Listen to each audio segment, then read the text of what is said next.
Hyderabad LB స్టేడియంలో గురువారం ప్రారంభం కానున్న పీఎం సంసద్ ఖేల్ మహోత్సవ్ ఏర్పాట్లను కేంద్ర మంత్రి కిషన్ రెడ్డి సతీమణి కావ్యారెడ్డి పరిశీలించారు.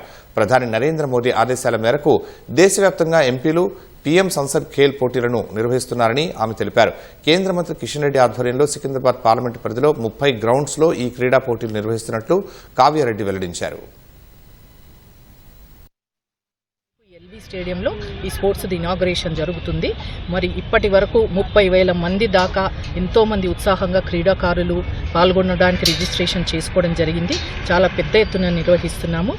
దాంట్లో క్రికెట్, ఖోఖో, వాలీబాల్, మళ్ళీ మహిళా క్రీడాకారులను ప్రోత్సహించాలనే ఉద్దేశంతో మరి వాళ్ళకి కూడా kabaddi, kho kho, tug of war, musical chairs ఇట్లాంటివన్నీ నిర్వహించడం జరుగుతుంది. క్రీడలు ఆడడం వలన ఫిజికల్ ఫిట్నెస్సే కాదు మెంటల్గా కూడా మనకి మంచి ఫిట్నెస్ ఉంటుందనే ఉద్దేశంతో ఈ క్రీడలు నిర్వహించడం జరుగుతుంది.